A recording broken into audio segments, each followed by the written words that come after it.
Nossa, ficou um monte de gente pra fora, todo mundo bravo.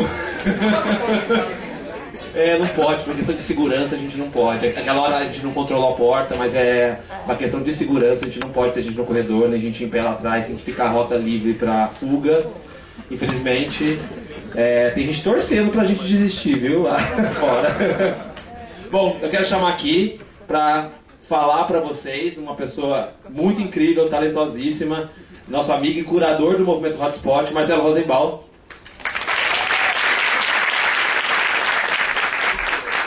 Oi, já tenho aqui, obrigado. Bom, de novo é um prazer estar aqui, obrigado pela recepção calorosa. Bom, é o seguinte, eu tenho duas opções para vocês, assim, ó, que vocês querem escutar. Eu trouxe...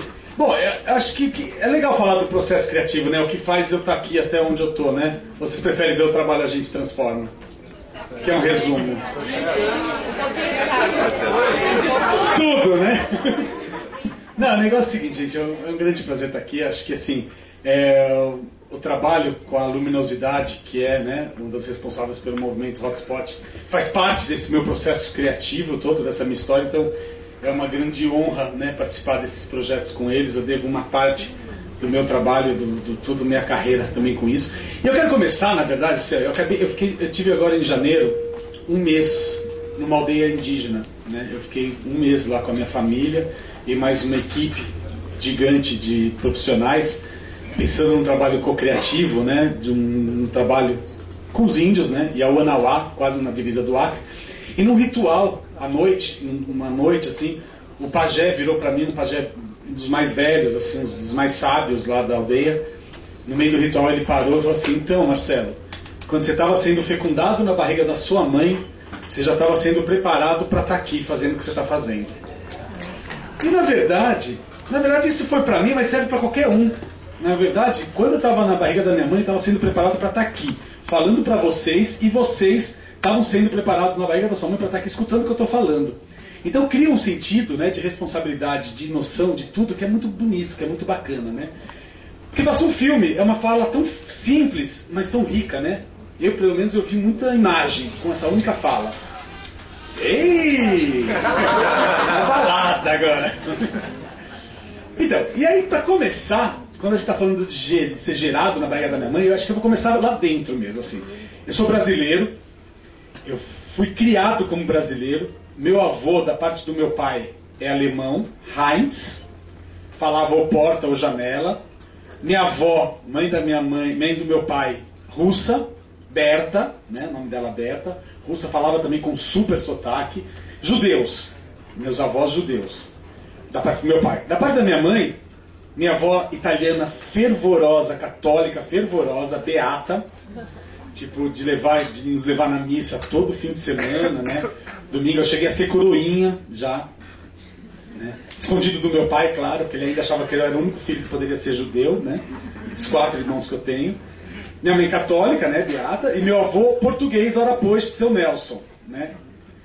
E nunca na minha vida, nunca em nenhum momento eu ouvi alguém falar em casa, com todos esses sotaques, que a gente não era brasileiro. Então esse é o Brasil, né? Essa é a grande maravilha de ser brasileiro, né? É poder ser tudo isso.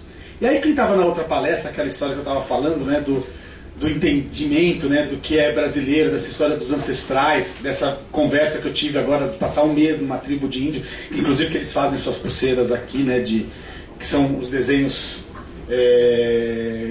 espirituais de proteção deles, né, nada é enfeite, nada é enfeite.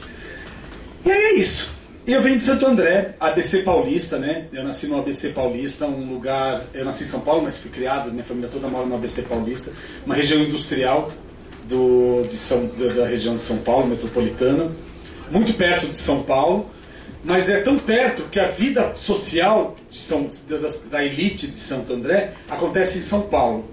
E a cidade não se desenvolve tanto assim, com coisas de muito boa qualidade, porque é muito próximo a São Paulo. Quem tem dinheiro acha muito bacana consumir em São Paulo e acaba tendo um comércio local ruim, fraco. E nessa, eu no primeiro ano, e aí eu fiz faculdade de arquitetura, apesar de não ter me formado. Isso me causa algum problema. A mídia me coloca como arquiteto sempre. Eu não falo que eu sou arquiteto, apesar de estar na televisão fazendo um trabalho, né, onde eu exercito, né, o espaço, mas eu saí no último ano de faculdade, eu fui morar na Alemanha, eu começo a fazer, eu sou muito fazedor, né, eu prefiro fazer assim as coisas. No meio da faculdade, no meio do curso da faculdade, eu já tinha um escritório. Existia o primeiro shopping do ABC, foi feito na década de 80, e eu estava na praia com uma namorada minha, e a mãe dela tinha uma multimarcas, uma loja de multimarcas em São Bernardo, ABC Paulista, Santo André, São Bernardo e São Caetano, né? Então São Bernardo ia ter o primeiro shopping, a primeira construção do shopping em São Bernardo, e essa mãe dessa minha namorada tinha uma loja multimarcas lá em São Bernardo, e ela comprou uma loja lá, e eu tomando cerveja no primeiro ano de faculdade, na praia, com a minha ex-sogra, tomando cerveja, eu falei assim, tia, deixa eu fazer tua loja. E a tia deixou eu fazer a loja dela. Pois é, tudo começou lá, na praia, tomando cerveja com a tia. Sogra, né? Chamava a sogra de tia, inclusive. E aí, eu fiz um projeto, varei à noite para fazer esse projeto, porque ela já tinha um projeto pronto. Ela falou assim, faz, vai que, né? Vai que é bom. Eu tinha acabado de entrar na faculdade. Chamei uma amiga minha que já estava no terceiro ano, a gente fez junto, varamos à noite. No dia seguinte, fui apresentar para ela, para essa minha tia, né? Não é tia, a loja. Ela adorou. Falou assim, não, legal, faz, eu quero fazer, mas você consegue fazer essa obra? Imediatamente eu falei que, claro, faria a obra. Imagina, primeiro ano de faculdade, né? Fui fazer a obra.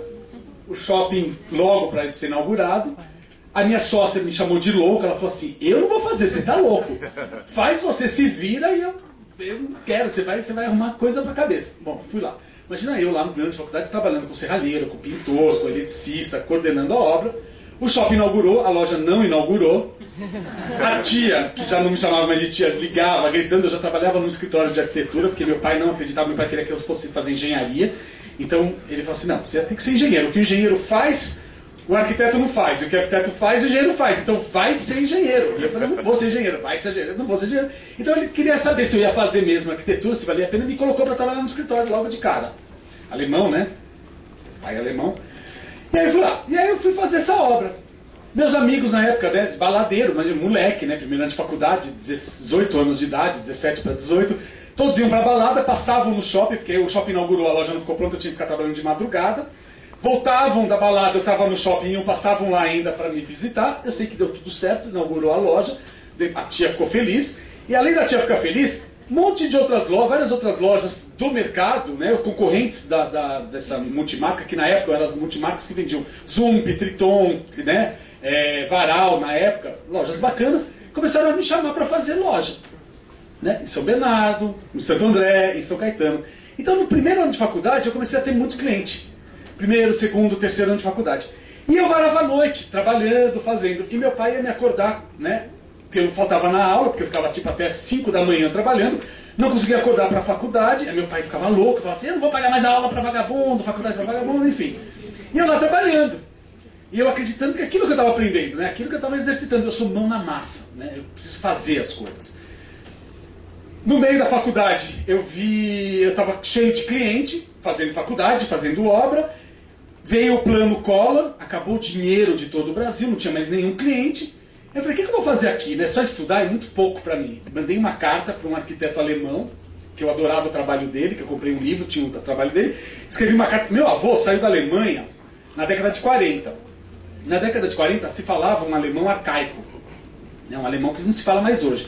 Eu escrevi a carta para esse arquiteto alemão em português super afetivo, né, falando que eu adorava o trabalho dele. Imagina escrever uma carta super afetiva, né, e pedi pro meu avô traduzir em alemão arcaico. Cara, quando esse arquiteto recebeu essa carta, ele falou que ele caía no chão de rir, ele se debatia no chão. Mas que ser humano é esse no Brasil? Nem que ele imaginava que só tinha índio no Brasil, né? Falando alemão arcaico, né, com toda essa afetividade, né, eu preciso conhecer esse ser humano, né? E aí foi muito legal, deu muito certo, porque essa carta, né, ele recebia a carta todo dia, toda semana, de pessoas do mundo todo procurando trabalho. E esse nonsense deu certo. O que é esse nonsense nosso, né, gente? Essa criatividade brasileira, esse potencial brasileiro, né? Latino-americano, eu não falo nem mais brasileiro, né? Que é surrealista, isso é surrealista. Essa carta até hoje eu leio, é de chorar. Enfim. Fui para a Alemanha, já tinha vários clientes, já tinha feito vários trabalhos. Estava na faculdade, tranquei a faculdade, é praticamente um dos últimos anos da minha faculdade. Fui para a Alemanha, eu demorei 6 meses para falar para todos os meus amigos que eu já trabalhava, inclusive, que eu já tinha feito loja. Porque eram, assim, os alemães não são tão criativos, mas tecnicamente eles são muito bons. As plantas, os desenhos, os executivos eram de um nível de detalhamento absurdo. E eu até era bom para criatividade, mas na hora do executivo era uma vergonha. E aí foi minha grande faculdade. E aí eu fiquei no intensivão lá, de 1 ano, trabalhando com esse arquiteto, aprendendo a trabalhar com papel em branco, a detalhar o executivo, assim, até o detalhe final, né, de um objeto, de um espaço, né, a gente trabalhava mais com design lá, era mais com objeto, a gente fazia mockup, inclusive. Isso eu estou falando lá atrás, né, há muitos anos atrás, já na década de 90 ainda, final de 90. E aí foi minha grande faculdade. Aí eu realmente comecei a entender, né, um todo. Porque a gente tinha uma criatividade, depois tinha o exercício todo do desenho, do trabalho. Eu pegava o projeto do zero e ia até o final no executivo. Bom, voltei para o Brasil, não aguentei mais a Alemanha, também frio, né? A chuva, o frio, todo dia eu tinha que pegar o metrô com as mesmas pessoas. Cada pessoa, conhecia todo mundo, mas ninguém olhava na nossa cara, né? Ninguém olhava para minha cara. As pessoas, a gente tinha que pegar o mesmo vagão porque tinha que fazer baldeação, então era o mesmo dia, todo dia entrava uma mulher com croissant no papel, olhava para baixo e comia o croissant, o cara que entrava, abria o jornal e lia o jornal inteiro na frente, ninguém se comentava, eu falei, não é para mim, não aguento mais. Voltei para o Brasil, só que não aguentei mais, não consegui voltar para a faculdade. E continuei trabalhando. Aí eu larguei a faculdade, não finalizei essa faculdade, mas comecei a trabalhar de volta com objeto. Não fazia mais nenhum projeto de loja. E comecei a fazer muitos objetos. Numa época, aqui no Brasil, estava começando a se falar em design. Os irmãos Campana estavam começando a fazer trabalho de design. Tinha o pessoal lá de São Paulo também, que é o Gerson e a Luciana da Ovo, do Ilho Ferronato, pessoas de vários lugares. A Zona D era uma loja de design super bacana, estava começando a Zona D. E a gente começou nessa onda de fazer objetos de design. E eu tinha um sócio, o Ricardo Varuza, a gente começou a fazer muitos objetos, vendíamos para o Brasil todo, uma época muito bacana, efervescente do design nacional, iniciando, né, lojas pipocando por todo o Brasil, falando de design, e a gente fazia parte desse cenário. Mas logo na sequência começou a aparecer uma possibilidade de fazer loja, e eu queria fazer loja, voltar a fazer loja. E aí eu mergulhei de novo numa loja de couro, lá em São Paulo. Dessa loja de couro me indicaram para a Zump. Aí fui fazer uma loja para a Zump. Da Zump comecei a fazer outras lojas da Leves, da Capodarte, comecei a fazer um monte de loja. E eu ia fazer só loja. Comecei a fazer só loja. E nessa história de fazer loja, essas lojas eram lojas que tinham multimarcas, né? Quer dizer, eram monomarcas e tinham as franquias.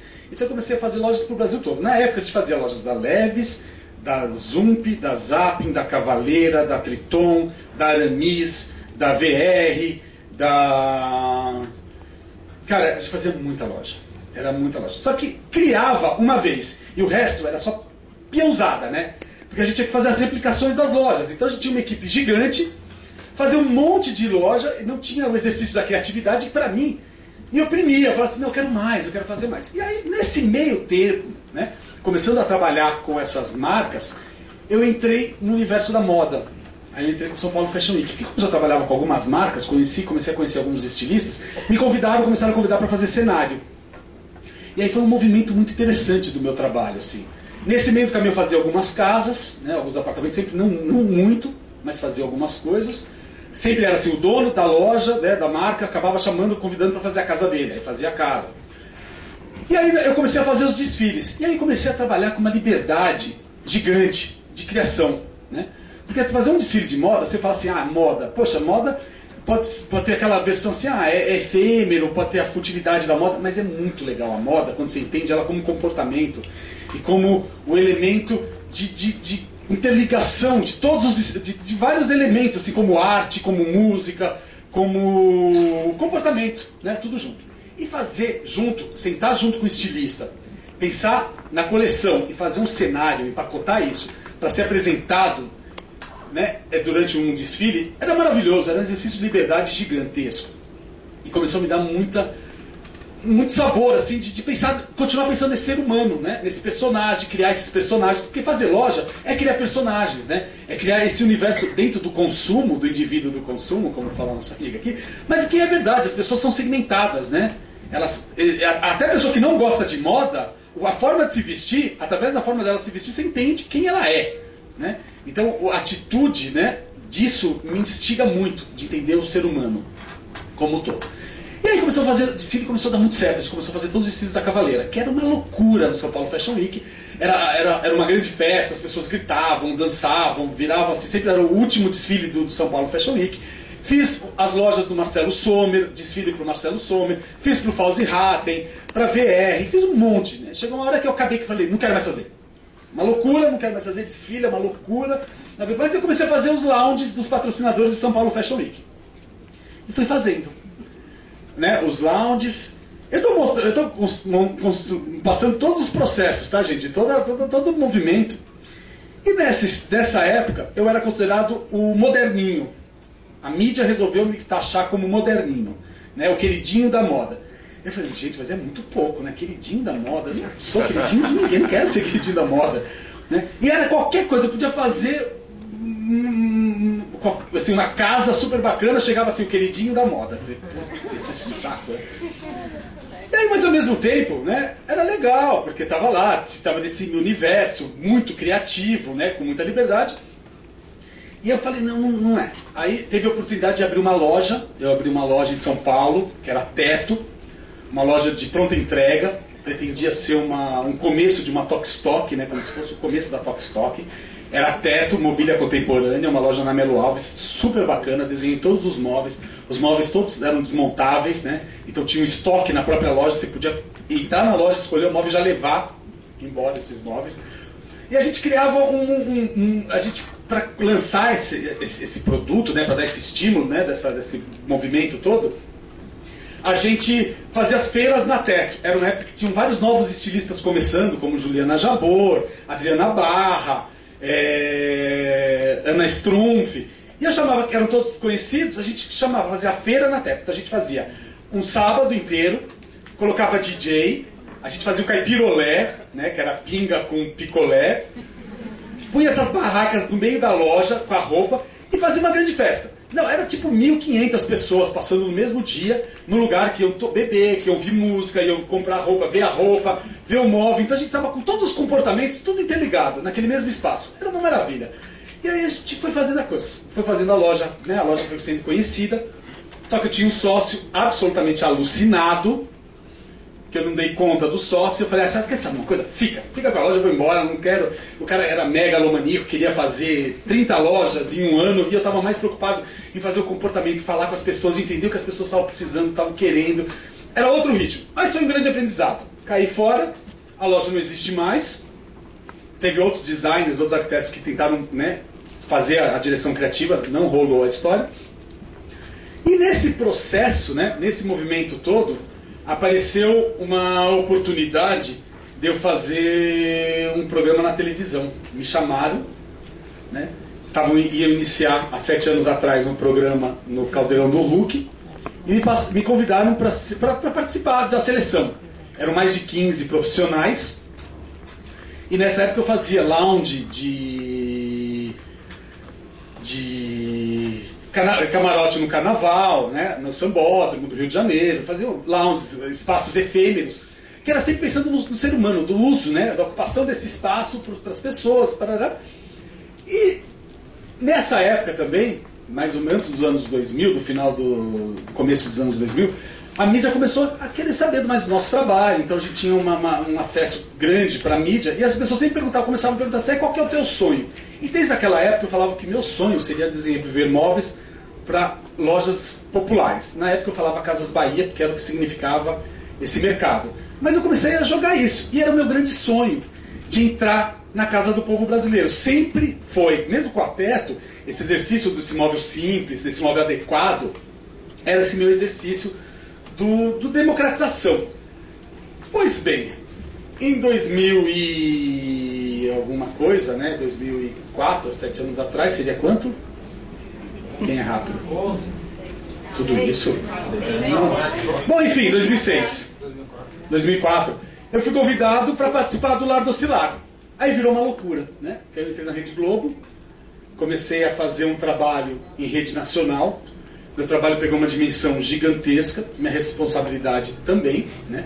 Porque eu estava, na verdade, numa televisão em rede nacional, falando de casa, né? De espaço, de uma profissão na qual nem formado eu era, né? Mas enfim, estou lá fazendo, né? Do espaço, da casa, da reforma, né? E democratizando para esse público gigante brasileiro qual o valor de uma casa, né? Uma casa adequada. Porque o que a gente faz no Lar do Oscilar, que sempre foi uma briga muito grande minha, né? É mostrar dignidade. A gente não entrega luxo no Lar do Oscilar, a gente só entrega uma casa nova, pronta. Mas com quarto, com ventilação, com circulação de ar, né? Com espaço de você poder assistir a televisão de frente, né? Com móveis que possam caber dentro da casa, com porta, porque a casa brasileira, né? Ela o brasileiro, né? A grande massa brasileira, ela se confunde o que é privacidade com o que é segurança, porque só tem uma porta na casa das pessoas e olhe lá, né? Que é a porta da segurança, o resto não existe mais, né? É um grande emaranhado. E as lojas de móveis populares, elas não vendem móveis, né? Elas vendem forma de pagamento e a desculpa é entregar um móvel. Porque esse móvel não cabe na casa do povo brasileiro.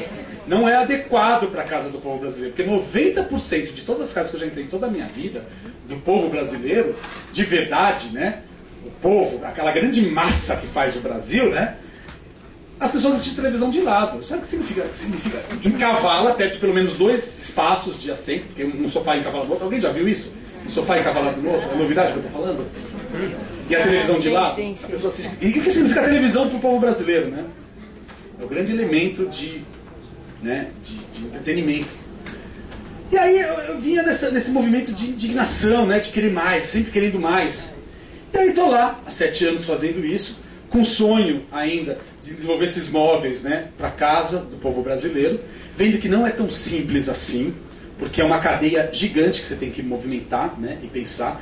Não adianta ter, nesse movimento de 7 anos, né, com essa dimensão de imagem que virou, né, o nosso trabalho, eu falei, bom, agora eu vou entrar na casa do povo brasileiro com produto, né, com design útil, né, com design que conte uma história, com design que além dele consumir vai ser adequado para a casa do povo, mas pode contar história do próprio povo, né, da nossa própria cultura brasileira, incluir isso como um elemento de educação.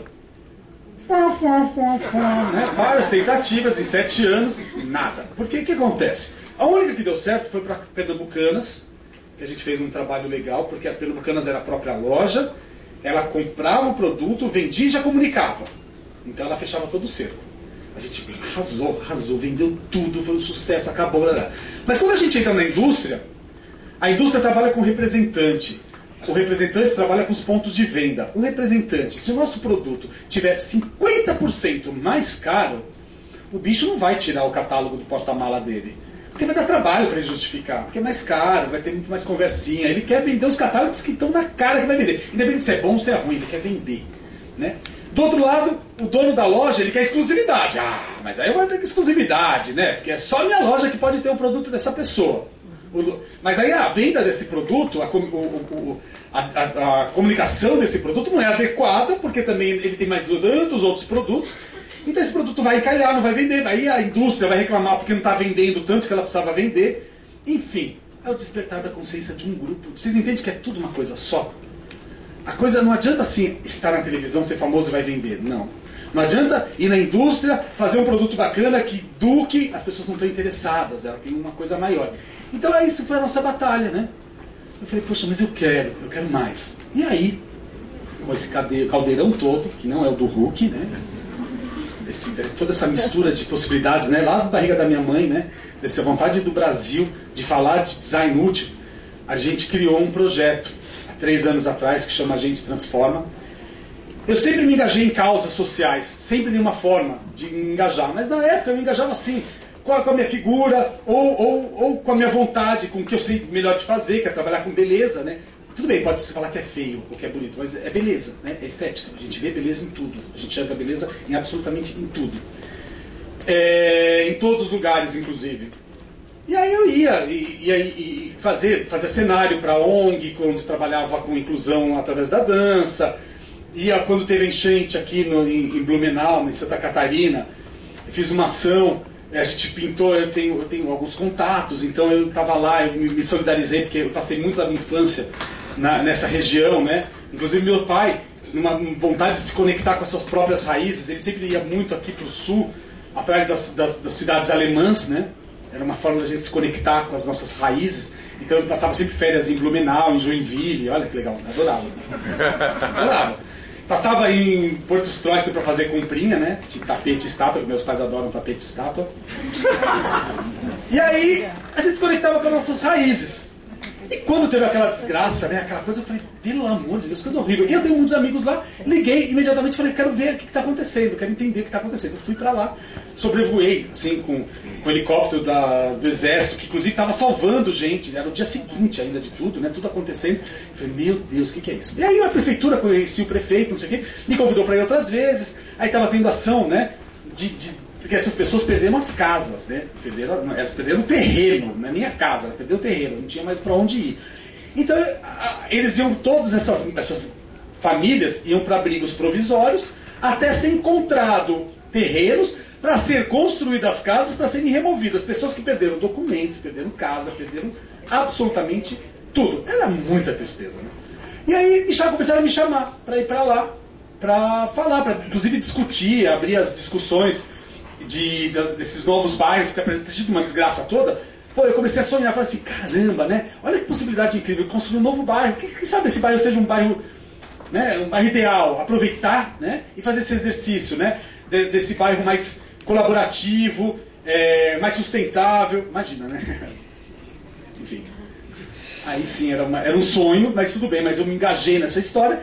E numa das viagens já estavam instalados as pessoas nesses abrigos, que era a coisa mais triste, muito bem montado, quer dizer, mas muito triste, porque eram grandes corredores de madeirite, tudo bege, né, a cor da madeirite, aquelas famílias no corredor, homens soltos sem fazer mais nada, porque eles perdem toda a vontade de qualquer coisa, né? As pessoas depois de uma desgraça dessa, acho que muito normal ficar com depressão, né? Muito normal perder a vontade até de dar vários outros passos. E eu acho que o que a gente pode estimular é isso, oportunidade. Eu acho que a gente leva oportunidade. E aí, eu lá, do nada, eu peguei e liguei para uma diretora de marketing da Souvenir. Falei, cara, vamos pintar isso daqui, vamos dar um curso de profissionalização para esses caras. Então tem um monte de marmanjão, um monte de gente lá, sobrando, 3 horas da tarde. Eu falei, poxa, vamos capacitar, vamos dar curso de pintura. Eles mesmos pintam, a gente cria cada corredor de uma cor, então as pessoas começam a morar de repente no corredor amarelo, no corredor verde, corredor azul. Gente, a Souvenir adorou. A coisa deu super certo, falei com a prefeitura, falei com a assistência social, todo mundo adorou. Você sei que eu voltei mais umas 3 vezes. Cada vez que eu voltava, eu pisava em Blumenau, vinha televisão, rádio, todo mundo dá entrevista, queria dar entrevista. O que eu estava fazendo? Não estou entendendo nada, né? Na verdade, a gente só quer pintar, eu não estava fazendo, não mexia com nada. Eu comecei a entender, falei assim, porra, é isso, né? Essa força. Isso, para a Souvenir é co-branded, para a prefeitura é importante, né? E para o ser humano é maravilhoso. Né? E deu muito certo. Pintaram, tem 70 pessoas ainda incluídas. Hoje eles começaram só agora a sair desses abrigos, desde lá de trás daquela época, que ninguém mais fala, né? Porque depois já começa a acontecer outras desgraças, todo mundo esquece que aconteceu aquilo, né? Todo mundo se mobiliza, todo mundo ajudou muito, o Brasil inteiro ajudou, mas acabou, não interessa mais. E aí eu falei, puxa, é isso, gente, eu tenho um monte de telefone no meu celular, né? Eu conheço um monte de gente. A gente quer fazer um mundo melhor. E design é mais que um objeto, né? Eu não acredito hoje que um design é só uma cadeira, uma mesa. O design ele transcende o objeto. A arquitetura é isso que eu estava falando agora aqui atrás. Né? A arquitetura é arquitetura. Isso! Esse trabalho da Souvenir, né? Quer dizer, de Blumenau, das pinturas dos corredores, isso é arquitetura, isso é design. Isso é essa organização, isso é design. Eu desenhei uma relação. Né? Conectei as pessoas deram um super gás na vida delas, né? Enfim, não resolveu o problema, mas é uma iniciativa, né? Uma possibilidade. E aí a gente criou o Agente Transforma. Hoje nós já fizemos 3 edições do Agente Transforma. Uma daquelas é aquela que eu comentei no Parque Santo Antônio, na favela, uma das favelas mais perigosas de São Paulo, que a gente foi pintar, aí inspirado na história do pintar os corredores, né? A gente pintou as casas do entorno de um campo de futebol, que era a única área de lazer, que ao lado tinha o esgoto e tinha o lixão, que a gente construiu uma praça com o lixo da Casa Cor. Só que essa área tinha um tal de Cabelo, que era o cara o traficante, o dono das bocas, 3 bocas, o dono de tudo, o cara não aparecia, tal de cabelo, todo mundo tinha medo de cabelo, ninguém falava de cabelo, o cabelo não existia, o cabelo era uma entidade, cabelo, né? E aí, no meio do movimento do processo, da semana de mão na massa, o cabelo apareceu. Inclusive até para articular, porque ele estava gostando muito das coisas que estavam rolando lá no pico dele. E aí o cabelo, eu olhei o cabelo, na hora que eu olhei pro cabelo, eu falei, não, isso não é o cabelo, mentira, né? É palhaçada, né? Esse cara é gente boa. Porque também a gente é ignorante, né? Faz parte, porque é construído para isso. Porque você imagina o traficante, você imagina aquele cara do mal, tudo com a cara ralada, né? Que vai olhar pra você, vai te comer vivo, né? Um canibal, né? Igual o índio, né? Índio é canibal, né? Então, e aí o cara, quem que é um traficante numa favela, gente? Traficante numa favela, ele nada mais é que um empreendedor. Ele é o dono de uma franquia da Boticário, ponto, mais nada. Mais nada, ele não é outra coisa. Porque, na verdade, quem consome não é nem ele a droga, né? A gente sabe que quem consome droga são outras pessoas, né? Que aí é outra discussão, não me interessa nem falar disso, nem julgar isso. Mas é isso, existe porque outras pessoas consomem. E é dessa forma porque é ilegal e tem discussão grande. Vamos lá. O cabelo, o que ele viu? Uma oportunidade. Viu o cara da televisão, que sou eu, lá, de boa vontade, porque eu fico alucinado, né? Eu fico trabalhando, eu quero fazer coisa, eu fico mexendo. Nem lembro que eu sou da televisão, porque não existe isso, porque eu não acredito nisso, né? Tô lá trabalhando junto, estamos fazendo junto. E a gente ficou brother. Então tudo que chegava, eu ia lá perguntar pro meu brother, mas eu estava muito orgulhoso de ser amigo do dono da favela, né? Era muito orgulho. E qualquer peça que chegava nova, eu ia lá falar com o cabelo, né? Mas para falar com o cabelo, não é assim que eu chegava no cabelo, eu tinha que chamar os capangas do cabelo, eu ficava na porta do seu cabelo, esperando horas o seu cabelo chegar, chegava aquele moleque arrastando o chinelão, assim, com o moletom largo, gente boa, doce.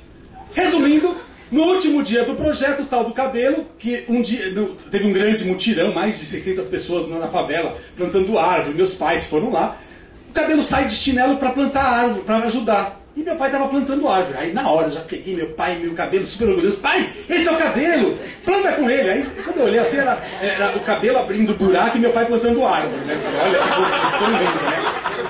Não, lindo, né? Eu chorava de você. No final do projeto, a celebração, né? O parque lá, todo mundo animado. A gente colocou um palco para música, não sei o quê. O cabelo me chama na casa dele.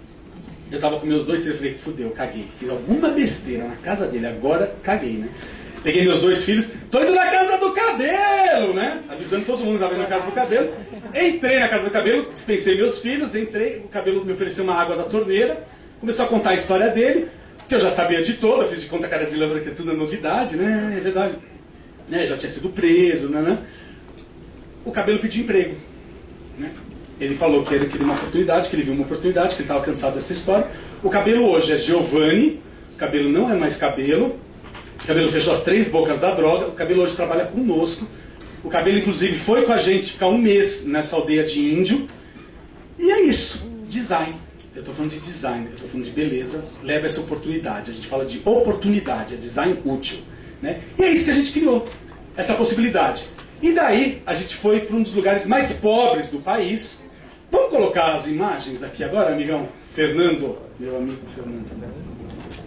Vai direto, ó. Design útil, pode ir aqui. Não. Aí. Vai indo, vai adiantando aí. Aí eu falo design como catalisador de transformação para o novo mundo, né? A beleza, pode ir. Pode ir. Colaborativo, né? A gente transforma. Vai lá, pode ir. Então, tudo que eu já falei. Aí faz a queimada, tá aí. Aí, a gente foi pra favela. Deu super certo, cabelo, a gente construiu uma biblioteca na favela, conseguimos articular de colocar luz em volta do parque, né? Colocamos proteção em volta do campo de futebol. Eu não coloquei nada, na verdade a prefeitura colocou. O que a gente faz é só levar oportunidade de despertar os potenciais que existem nos lugares. É só isso que a gente faz, a gente não leva nada. Que é muito engraçado. Desculpa, porque quando a gente chega nos lugares, existe um karma que eu carrego hoje, já na minha vida, que as pessoas me olham pro lado esperando um caminhão e um narigudo vir junto comigo, né? Eu não tenho culpa, as pessoas que inventam. Pode apagar isso aqui. Mas enfim, mas é um karma, concordam? E aí eu tenho que... Porque quando a gente faz o Agir Transforma, a gente não leva nada. A gente só leva...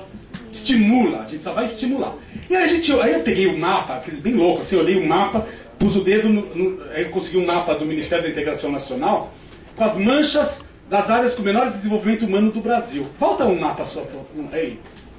E aí era são várias regiões, Mas eu falei, Agreste, gente, só tem no país, é o bioma que só tem nesse país, né?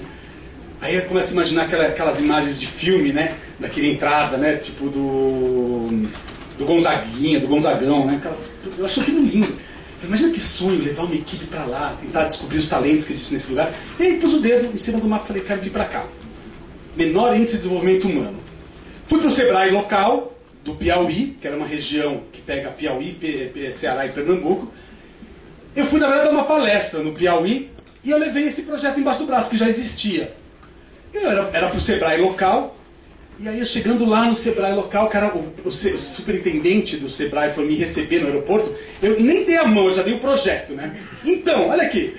Bem alucinado, né? Aí fui lá dar palestra, cara, aí fomos conversar. E a minha proposta era o seguinte, que o Sebrae local fosse fazer um levantamento de regiões nesse entorno que tivesse potencial de desenvolvimento através do artesanato. O que significa esse artesanato, né?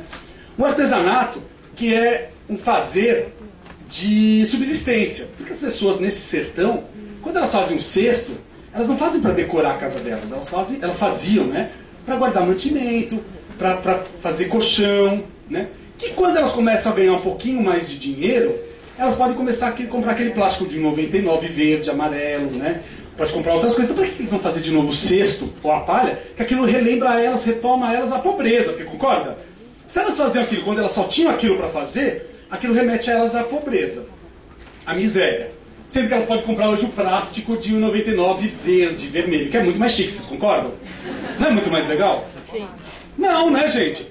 E aí, cadê a memória? Cadê o fazer à mão? Cadê aquelas peças que elas faziam com tanta dignidade? É isso que a gente vai lá, a gente vai só fazer isso, a gente vai pra lá pra falar isso.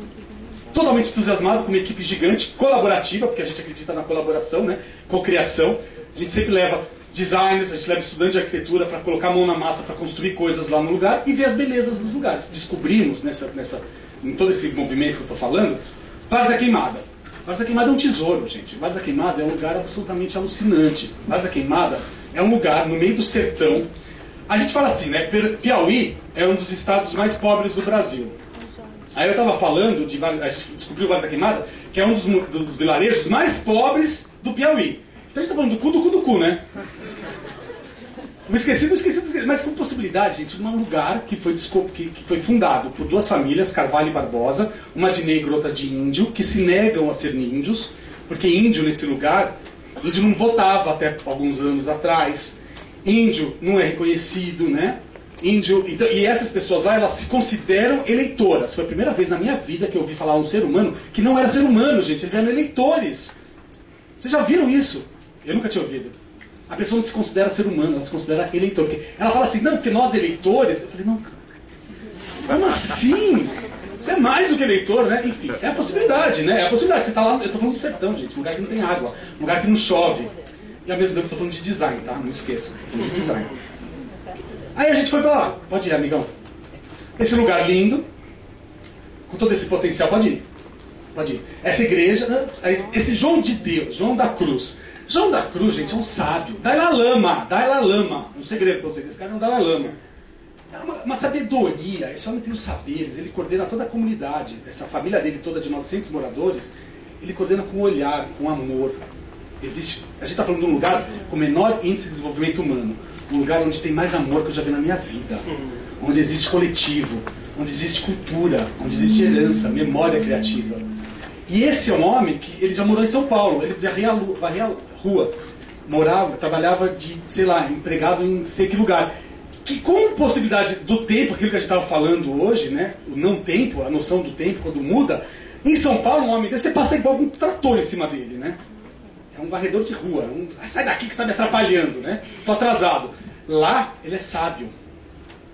É só essa diferença. Tá bom? E aí a gente foi criar uma coleção com palha de carnaúba, mas os homens também trabalhavam com a borracha de pneu de caminhão. Então eu estou falando de um lugar do menor índice de desenvolvimento humano que já trabalham com sustentabilidade. Porque para fazer uma palha, para trançar uma palha, eles não derrubam nada. Eles fazem chinelo, cópia da Havaiana, com resíduo da borracha de pneu de caminhão. As pessoas com menores índices de desenvolvimento humano do país, né? Mais próximo, por favor. E aí a gente fez essa coleção com mais 2 designers portugueses que eu trouxe de Portugal, que eu convidei para vir de Portugal, que trabalham com o resgate da identidade cultural portuguesa, né? como uma brincadeira de criar, de como se a gente estivesse descobrindo o Brasil de novo, né? Do novo olhar. Então a gente veio fazer um trabalho de cocriação com eles. Vocês estão entendendo? Está dando para acompanhar? Sim. Próximo, por favor. Aí são os cestos, né? Esses são fotos do catálogo.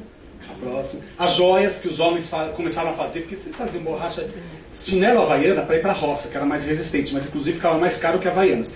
Para colocar no mercado, porque o que a gente vai lá levar para eles, o que a gente leva para eles, é a noção de mercado, conhecimento de mercado e possibilidade de estimular para fazer outra coisa diferente. Eu não vou trazer para vender chinelo de havaiano cópia, né, de borracha de pneu de caminhão. Então a gente falou, poxa, vamos fazer joias, essas mãos calejadas fazendo joias, esculpindo. Uma criatividade, eles entraram num surto criativo, essa galera, porque a gente precisava parar, chegou uma hora que a gente precisou pedir para parar. Eles começaram a esculpir o caju, né, o mandacaru, o milho, e aí foi virando colares, pulseiras. A próxima foi. Fizemos um terço gigante, porque essa comunidade, esse vilarejo de índio e de negro, rezam a missa em latim até hoje. A coisa mais linda. O índio, quando a gente perguntou lá, a gente chegou com aquele, né, aquele povoado lindo, a gente queria saber a história deles, né? Então assim, de que etnia vocês são? Era a mesma coisa se eu tivesse perguntado assim, você é puta, quanto você cobra? Era a mesma coisa. Foi uma ofensa perguntar se eles eram índios. E aí esse trabalho, e nessa história a gente levou o Cacaverá, que é um índio tupi-guarani, que trabalha com o resgate da identidade cultural brasileira, da ancestralidade, para fazer exatamente um trabalho de coletivo, né? De agrupamento, porque os índios fazem isso, né? Porque o índio trabalha com vibração. O índio acredita que a criatividade parte através da vibração, e que essa vibração não pertence a um. Ela pode ser canalizada por um, mas ela é para o benefício de um coletivo. E é isso que a gente foi trabalhar lá, o coletivo, a criatividade co-criada, a vibração de todo mundo junto. E aí a gente estava num lugar onde teve o maior massacre da história da colonização brasileira de português com índio, que eram os índios tapuias. Eles são descendentes dos índios tapuias, índios super bravos, guerreiros. E aí o que os portugueses fizeram lá atrás, né? Decapitavam a cabeça de todo mundo, penduravam nos varais para mostrar para os próximos índios lá da frente que se viesse mexer com a gente português, a gente acabava com vocês. Então são índios que negaram a fala, não falam. E nessa comunidade existem 47 surdos e mudos. Se entende que são 47 surdos e mudos porque todo mundo é Carvalho, Barbosa, Barbosa, Carvalho, Carvalho, Barbosa, Carvalho, né? Porque todo mundo é da mesma família. Todo mundo é da mesma família. Mas a coisa é um pouco maior, eu acredito. Bem de papo de cabeça, né? Bem de a gente fez um tapete com a coisa, mais produtos. E aí esses produtos, quando eu estava lá, eu falava assim, gente, isso é produto, isso é design, né? A gente veio validar, entender o que eles fazem, né? Como eles faziam, que isso eles já faziam, a gente não inventou nada, a gente só mudou as proporções com eles. A gente sistematizou a forma de fazer, né? a trança. E aí a gente colocou no mercado. Então, para colocar no mercado, a gente precisa criar uma campanha, uma Zump, uma Deca, uma Prada, uma marca, sei lá, qualquer uma X que vocês possam falar. Quando elas lançam um produto, elas fazem campanha, concordam? Então isso tem que ser um produto que tem que ter uma campanha também. Vai mais pra frente. E aí a gente chamou a Carol Trentina, através da nossa rede, né? A gente articula uma rede. A Carol Trentina é uma das top Uber Models do mundo, né? Eu tenho um Instagram, Amy Rosenbaum. E ela me seguia, ela me segue. E toda foto que eu colocava, ela sempre dava um like, era uma das primeiras pessoas que likeavam. Eu falei, eu acho que ela gosta do meu trabalho, né? A próxima imagem. E aí eu falei, eu gosto do então, né? Aí uma vez eu estava numa festa e eu vi o agente dela e ela. Aí eu falei, é a hora do então. Oi, sou eu aqui, Marcelo, então, né? A gente tem um projeto, vamos fazer uma coisa junto. Tá bom, então rolou o então, ela topou fazer, fizemos uma coleção. Nessa história do então, quando eu estava lá, eu falava assim, poxa, a gente precisa colocar esse produto para dar um desejo, a gente precisa mudar isso de universo. Poxa, se o São Paulo Fashion Week me prestasse uma parede, né? Uma parede durante o São Paulo Fashion Week para colocar esses produtinhos, uma fotinho, seria incrível. Quando eu cheguei de Várzea Queimada, né? Eu estou pegando meus e-mails e aí vem um e-mail do Paulo Borges. Né? Você sabe quem é o Paulo Borges, né, gente? Então, me convidando para ser curador do movimento Hotspot. Você conhece? E aí eu respondi para o Paulo Borges e falei assim, então, Paulo, claro que eu aceito ser o curador. Mas então, eu tenho um projeto assim, assim, assim, assado, né? Porque já estava na minha cabeça imaginando pedir uma parede, sei lá, um cantinho, gente, uma esquina. Tava bom para mim. Oh, querido, que bonito projeto, vem aqui, vamos se falar. fui lá falar, apresentei, ele adorou, ele falou assim, nossa, coincidência, a gente está exatamente pensando na próxima edição, né, do tema do São Paulo Fashion Week, papapá. Falei, que legal, tá. Passou uma semana, 2 semanas, nada de resposta. Falei, ixi, acho que o meu então foi muito grande, né. Aí eu dei mais um então, né, mandei mais um e-mail. Poxa, aí ele respondeu imediatamente, tava falando de você agora, não sei o que, vamos falar, vem pra cá. Fui pra lá, a parede que eu pedi, que na verdade eu nem tinha pedido, só tinha mostrado o projeto, eu tava só pensando como eu ia pedir essa parede, né, virou tema do São Paulo Fashion Week. O Agente Transforma virou tema da edição do São Paulo Fashion Week. Virou São Paulo Fashion Week, a gente transforma histórias que contam. A gente invadiu a Bienal inteira, cenografamos toda a Bienal com as imagens de Várzea Queimada, colocamos as fotos da campanha da Carol Trentini. E aí foi isso, né? E as coisas vão indo para o universo. Hoje a gente está vendendo em 16 lojas do Brasil todo, esses produtos que a gente participou de uma feira comercial lá em São Paulo. Mas quando eu falo vendendo, a gente está falando de uma nova cadeia, né, produtiva. Porque a gente está pensando como criar na cocriação, quem produz, né, quem consome e como se consome, né, com a consciência. Porque, na verdade, um produto de artesanato feito à mão no Brasil é uma grande economia criativa, gente. Porque o nosso país, como indústria, ele não tem muito. Com competição da China, a gente não tem como andar muito, gente. A gente é um país criativo. A gente tem que ser reconhecido como um país criativo. Nós temos o potencial da criatividade. É esse o nosso grande poder. E mais do que isso, cada esquina desse país tem o poder da tradição, do feito à mão. A Prada, ela é cara, porque além dela ser marca, ela é feita à mão. No Brasil, o produto feito à mão, ele tem que ser barato. Ou tem que ser brinde. É uma loucura, né? Então é esse movimento. E esse movimento não é sozinho que a gente faz, né? A gente tem que unir muitos atores, muitas pessoas. A gente tem que estar falando para essas pessoas, né? Comunicando isso. A gente tem que falar com jornalista. A gente tem que falar com formador de opinião. A gente tem que mudar a opinião, né? A gente tem que mudar padrões. Então é isso que a gente faz. Estar no São Paulo Fashion Week não é para se exibir. Ai, como a gente é bacana. Não. É um outro público olhando. É um público dando aval, né? É falando adiante. E aí, para isso, vamos colocar só o vídeo. Por favor, amigão. Fernando, coloca Sertão Milão, por favor. E aí o que acontece? Eu preciso apresentar isso para o mercado da decoração, do design. Dá para pôr som, aumentar? E aí eu falo o seguinte, eu fico pensando o seguinte.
Apresentadas antes de cada desfile do São Paulo Fashion Week, foram gravadas lá, né? Mas só para fechar aqui rapidinho, que a gente vai ter que liberar a sala pro filme, para lançar isso também, mostrar para o mercado, né?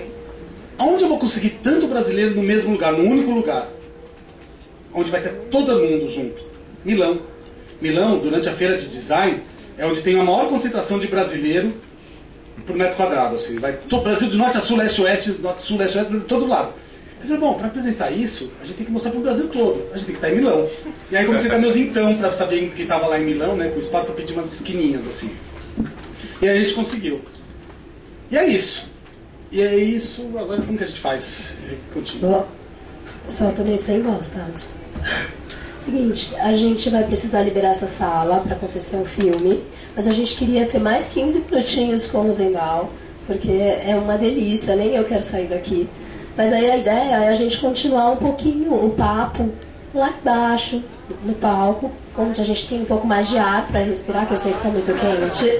Toma um energético, uma aguinha, continua o papo, que tá uma delícia, e segue, tá bom? Vamos lá embaixo? Ele é um movimento, né? E como ele é um movimento, ele é orgânico e a gente está aprendendo com ele também. O terceiro a gente transforma, já aconteceu uma soma do que foi o primeiro, o aprendizado do segundo e é o terceiro. E a continuidade da comunidade é exatamente ações com empreendedorismo, né? Então a gente faz cursos de empreendedorismo, a gente vai aprendendo com a comunidade quais são os gargalos, né, da comunidade. Por exemplo, Várzea Queimada, vocês estão entendendo? Estão ouvindo tudo? Estão acompanhando? Várzea Queimada, Várzea Queimada, o grande problema lá é a logística. É um lugar, vocês lembram que eu estava falando que é um lugar muito distante, um lugar esquecido, né? Além de não chover, o lugar é muito longe de tudo. Então a gente tem um grande problema com a logística. A gente consegue vender, mas a gente tem dificuldade para entregar. Então a gente está trabalhando com isso agora. A gente tem problema de embalagem. A gente pensou as embalagens, mas elas não estão funcionando. Por exemplo, a gente vendeu para Paris agora. A gente está na Le Bon Marché, uma loja super bacana de Paris. Compraram a coleção toda de Várzea Queimada. E aí, para as embalagens, foi um grande sufoco. Então a gente vai trabalhar com isso. Além do mais, a gente tem trabalhado pontualmente com as lideranças. A gente além de lá olhar o que eles têm do artesanato, a gente também identifica as lideranças dos locais e começa a fazer um trabalho próximo com eles.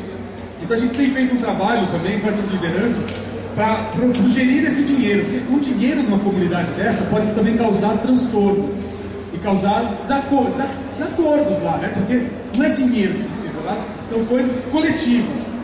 Então é esse trabalho que a gente está fazendo com eles também, de pensar, e eles estão buscando isso. O incrível de tudo isso é que esse projeto, da forma que ele chega com pertencimento e com responsabilidade, com uma grande oportunidade. E as pessoas enxergam essa possibilidade, a grande oportunidade deles. Porque, na verdade, uma outra oportunidade num lugar desse, gente, é sertão do sertão, o lugar é muito longe, o lugar é muito distante, um lugar onde tem 47 surtimudos, 900 moradores. Quem mais vai querer chegar lá, se pensar, né? Para fazer o quê? Então, eles enxergam isso e eles mostram uma garra e uma força, que é a força e a garra do povo brasileiro. E ignorância nossa é imaginar que as pessoas não estão preparadas. Elas estão preparadas dependendo da forma que a gente chega, dependendo da forma que a gente conversa. Isso tudo vem da demanda deles também. A gente não impõe nada. A gente não chegou falando que a gente ia fazer tudo isso. A gente perguntou se eles queriam. Para chegar nessa comunidade, a gente visitou 15 outras. De todas as comunidades que a gente visitou, além delas serem a mais que tinha um potencial, a que tinha mais potencial para receber o projeto, era a que mais queria. Para receber a gente na seleção da comunidade, eles limparam a comunidade toda, fizeram mutirão, ensaiaram danças populares locais deles para apresentar para a gente. Então assim, eles deixam muito claro que eles estão preparados e prontos para receber uma ação como essa. Claro, a gente fez 3 até hoje, né? A última, a terceira, nós fizemos numa aldeia indígena, Yawanawá, no norte do Acre, quase divisa com o Peru. Aí já é uma outra loucura, já é uma grande outra história. Na verdade, a gente recebeu essa demanda, né, do próprio cacique, que tem uma história de luta gigantesca. É uma aldeia que até os anos 80 é uma etnia que estava praticamente em extinção. Eles estavam, o cacique dessa aldeia morava em Rio Branco, foi um dos grandes líderes do movimento indígena brasileiro. Ele fez um trabalho com a FUNAI, A primeira terra demarcada indígena do estado do Acre foi a terra dele, que ele conseguiu. Mas, na verdade, a própria família dele, a família Yawanawá, que moram lá na cabeceira do Rio Gregório, né? Esse rio que tem lá quase na divisa com o Peru, eles estavam em extinção, porque os missionários chegaram lá e os missionários proibiram, os missionários evangélicos americanos, proibiram os índios, né? Yawanawá, não só eles, como todos os nossos brasileiros, né? Falando que se eles fossem fazer os seus rituais sagrados, trabalhar com os espíritos que fazem parte da cultura, né, dos índios, suas danças, suas línguas, eles iriam para o inferno. Para eles não irem para o inferno, eles tinham que estar com a Bíblia, tinham que estar com Jesus.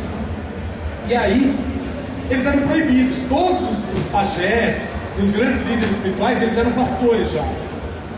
O cacique voltou para a aldeia em 90, botou fogo na Bíblia, e pôs todo mundo para fora dos missionários e começou a resgatar toda a cultura, essa cultura que estava adormecida, que estava esquecida, aniquilada.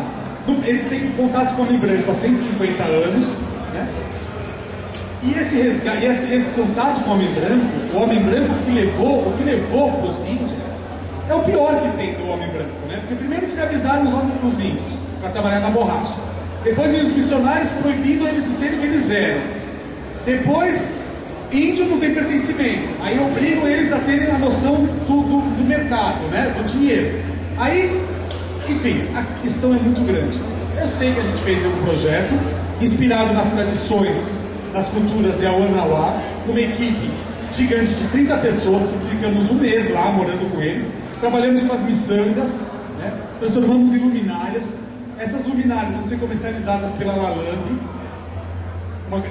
uma empresa gigante, né, de iluminação que tem 12 lojas espalhadas pelo Brasil todo. Esse trabalho é um início e é um processo de as luminárias, elas são praticamente as mensageiras, que elas levam os cantos de esperança, de um novo mundo, de uma nova aproximação, que é isso que a gente está propondo nesse contato. Esse dinheiro que vai partir disso, ele vai ser usado uma reconstrução das tipologias de moradias dos próprios Yawanawás também, que hoje eles moram com resquício do homem branco, como se fossem grandes favelas, que são as memórias e as tipologias das colocações dos seringalistas, casas com telhados de alumínio, janelas pequenas, sempre que a gente está falando de uma floresta, né, onde tem que circular mais ar, onde tem que ter menos, né, tem problemas de umidade, enfim. O projeto ele é esse movimento constante, contínuo, sistêmico, né, co-criativo, de um novo contato, né, de uma nova possibilidade da cultura nossa, de despertar, porque essas mentes luminárias, por exemplo, elas têm o papel do provocar e do despertar essa nossa economia criativa, né, que é os saberes desse nosso povo brasileiro. E é isso que é a soma desse meu processo criativo que eu venho falando, né? Que começou lá fazendo a loja para minha tia, em São Bernardo, e que hoje eu estou lá nos Yawanawás, né?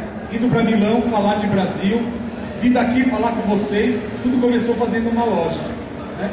Com a minha tia, em São Bernardo. E aí começou mais antes ainda, né? Na barriga da minha mãe, sendo fecundado. Mas é isso, gente. É um grande prazer estar aqui. É a coisa mais linda vocês todos aqui. Obrigado pelo carinho, pelo respeito. E é isso. Se vocês quiserem saber mais, tem no nosso site, né, no Facebook, da Rosenbaum. A gente faz chamadas. Algumas vezes aqui a gente tem um exemplo que participou do nosso primeiro A gente Transforma lá no Vaza Queimada. A gente chama pela internet, né, pela rede social, para fazer essas vivências que a gente quer continuar fazendo. Isso é só um começo. E obrigado, é isso.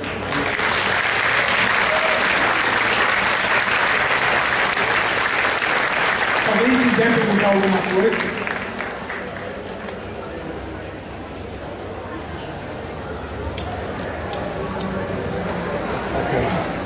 Quando é que tu começou a fazer as conexões com as tuas experiências, com a personalidade, trazendo isso para o teu trabalho? Como é que foi o conhecimento disso?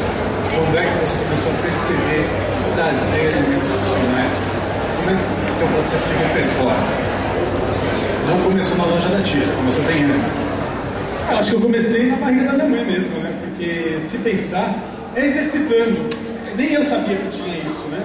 E aí eu fui tentando uma vez, aí dá certo, aí te dá estímulo, aí você faz outra vez, aí dá certo, aí você faz outra vez, aí você vai percebendo que é isso, né? Isso é um design. Hoje eu vejo o design como um grande catalisador do redesenho do novo mundo. É isso que eu sonho, é isso que eu acredito, é isso que eu acho que é o potencial. Eu parar para desenhar para uma empresa uma cadeira, eu estou me limitando no meu potencial.